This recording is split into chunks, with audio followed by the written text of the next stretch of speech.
Good morning students. हम कर रहे थे chapter number 5 production function. Last class में हमने समझा था कि प्रोडक्ट क्या होता है, टाइप्स ऑफ प्रोडक्ट क्या होते हैं, टीपी, एमपी, एपी। इसके बाद आज हम समझेंगे इनसे रिलेटेड जो मेन बड़ा क्वेश्चन बन के आता है इस चैप्टर का, जिसका नाम है returns two factor. Returns two factor या फिर इसको लॉ ऑफ वेरिएबल प्रोपोर्शन भी कहा जाता है।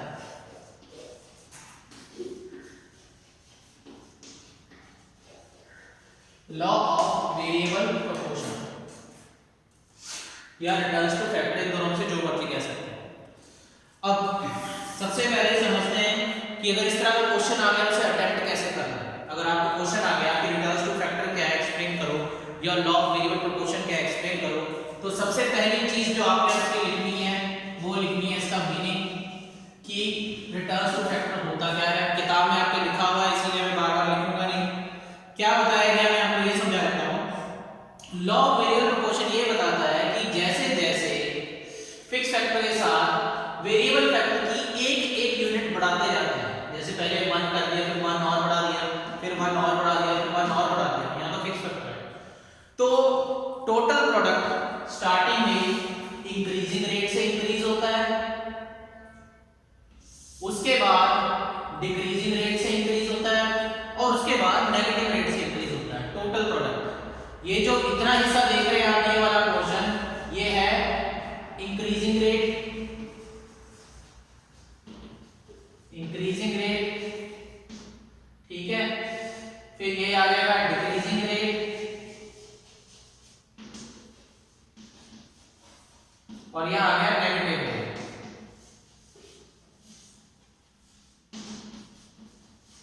देखिए टेबल वही है जो मैंने प्रीवियस क्लास में बनाया था, वही सेम टेबल हम इस्तेमाल करेंगे इस कॉन्सेप्ट में भी।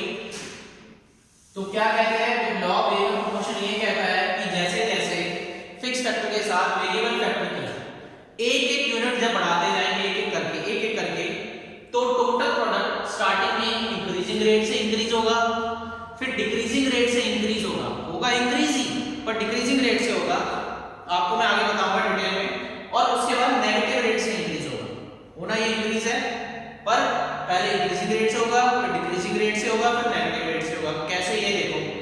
पहली चीज तो इसका मीनिंग लिखना है, ठीक है। मीनिंग क्या है, यही कि जैसे जैसे वेरिएबल फैक्टर इंक्रीज होंगे, स्टार्टिंग में इंक्रीजिंग रेट से इंक्रीज होगा, फिर डिक्रीजिंग रेट से इंक्रीज होगा, फिर नेगेटिव रेट से इंक्रीज होगा, ठीक है। अब देखो इंक्रीजिंग रेट से इंक्रीज कैसे हो रहा है, स्टार्टिंग में 0 था, फिर 10 ऐड हो गए, फिर 20 ऐड हो गए, तो देखो यहाँ पर देखो यहाँ पर कितना ऐड हुआ है, 10, तब जाके 10 बना है, फिर इस 10 में कितना ऐड हुआ है, 20, तब जाके 30 बना है। अब 30 के बाद 45 बन गया, अब कितना ऐड हुआ है, 15। अब देखो कम ऐड हुआ है, यहाँ पे 10 था, फिर उससे ज्यादा ऐड हुआ था, अब कम ऐड हो गया 15। अब 45 में देखिए कितना ऐड हुआ है, बस 7 ऐड हुआ है, 52। तो इंक्रीज तो हो रहा है, पर यहाँ पर अब डिक्रीजिंग रेट से इंक्रीज हो रहा है, कि जो पहले इंक्रीजिंग रेट से इंक्रीज हो रहा था अब डिक्रीजिंग रेट से हो रहा है। देखो 52 में कितना ऐड हुआ, 0, फिर अब 52 में क्या हुआ, माइनस हो गया 4, यहाँ पे भी देखो यहाँ पे नेगेटिव हो गया, तो नेगेटिव रेट से इंक्रीज हो रहा है। बोला तो एक डिक्रीज है, पर यहाँ कहते हैं नेगेटिव रेट से इंक्रीज हो रहा है। नेगेटिव रेट से इंक्रीज होना डिक्रीज होने को कहते हैं, ठीक है। तो अब डायग्राम भी बनाऊंगा इसका, तो और क्लियर हो जाएगा। सबसे पहली चीज क्या लिखनी है, हमने लिखना है इसका मीनिंग, कि मीनिंग इसका क्या है। उसके बाद दूसरे नंबर पे हमने क्या लिखना है, हमने लिखनी है इसके assumptions, law of variable proportion के assumptions लिखते हैं, कि जब भी कोई लॉ एक्सप्लेन करते हैं, चाहे लॉ ऑफ डिमांड हो गया, लॉ ऑफ सप्लाई हो गया, जो पहले कर चुके हैं, उसकी कुछ assumptions मानी जाती हैं, कुछ बातें हैं जो हमें मानते चलना है। पहली assumption क्या लिखना है, पहली assumption लिखिए इसकी, it operates in short run as a factor are classified as variable and fixed factor। पहली assumption ये है कि ये शॉर्ट रन में ही होगा, ये law short period of time में लगाया जाएगा, मतलब इसमें सिर्फ वेरिएबल फैक्टर्स ही हैं जिनमें चेंज हो सकता है, फिक्स फैक्टर में नहीं होता।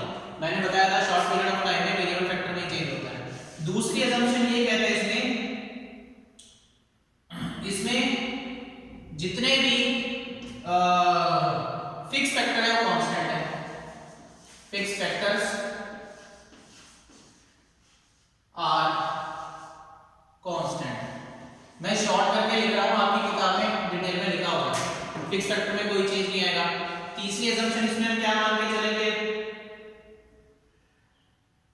तीसरी assumption ये होगी कि फिक्स फैक्टर के साथ, फैक्टर्स के साथ कंबाइन करेंगे हम different units of variable factor, different units of variable factor. VF लिख रहा हूं, वेरिएबल फैक्टर। देखो फिक्स फैक्टर के साथ हम अलग अलग यूनिट कंबाइन कर रहे हैं वेरिएबल फैक्टर की। चौथी assumption क्या मान के चलेंगे? चौथी assumption होगी यहाँ पे, ये लॉ जो है, ये वाला लॉ जो है, ये सिर्फ प्रोडक्शन एक्टिविटीज पे ही अप्लाई होगा, प्रोडक्शन यूनिट्स पे ही अप्लाई होगा। मतलब प्रोडक्शन पर ही ये लॉ अप्लाई होता है और कहीं अप्लाई नहीं होगा। मतलब प्रोडक्शन से रिलेटेड जो भी एक्टिविटीज होती हैं। उसके बाद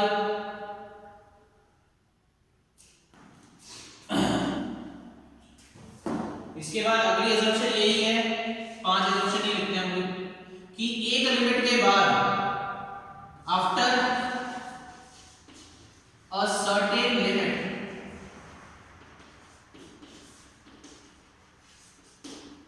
एक लिमिट हो जाने के बाद किसकी, जब वेरिएबल फैक्टर को फिक्स फैक्टर के साथ मिलाया जाएगा,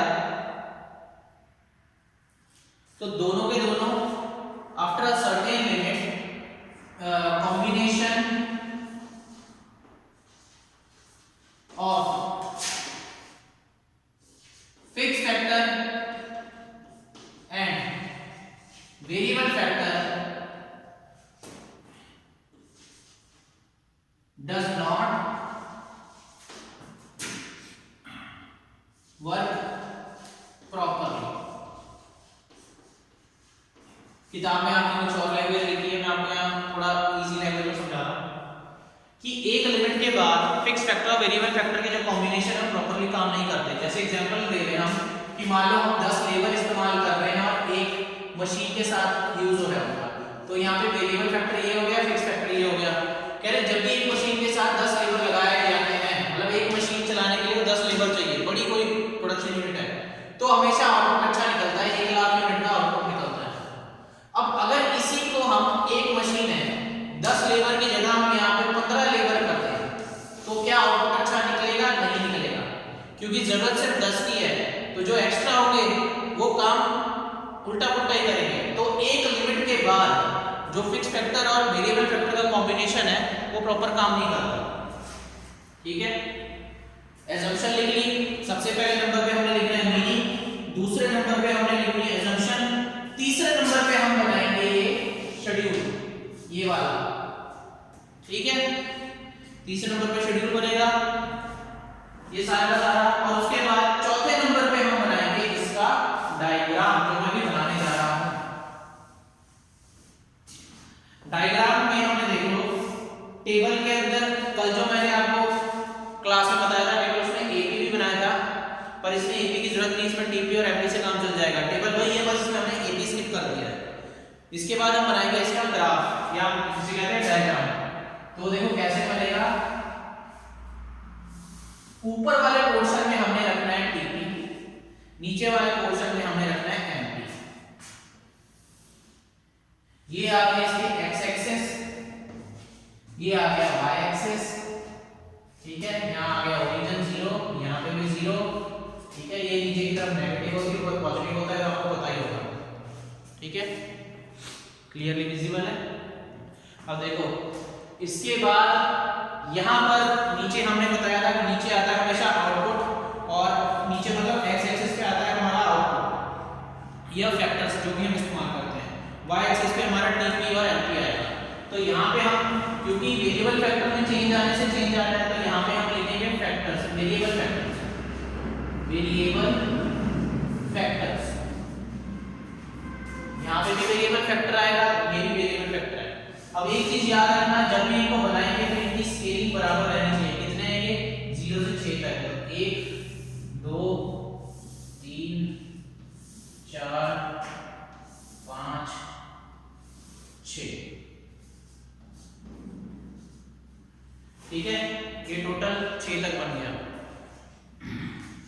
ठीक है। अब ये क्या करा, ये इस तरह से लकीरें नहीं खींचनी है, ये जस्ट आपको समझाने के लिए मैंने थोड़ा सा इस तरह से बना दिया है।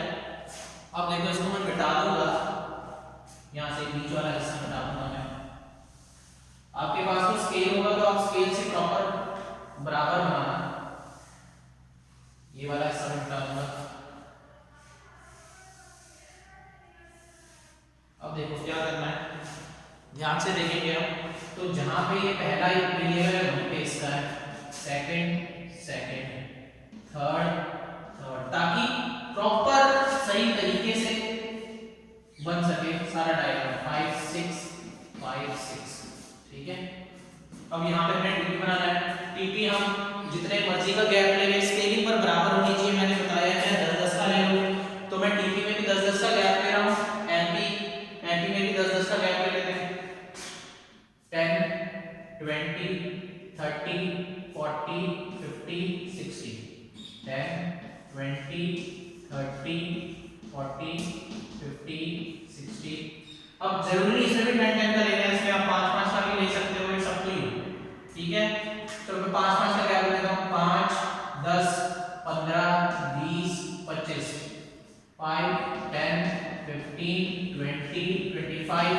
अब ये एंटी नेगेटिव में भी है, तो यहाँ पे हम नीचे -5 भी ले लेते हैं, एक -9 भी ले लेता हूँ।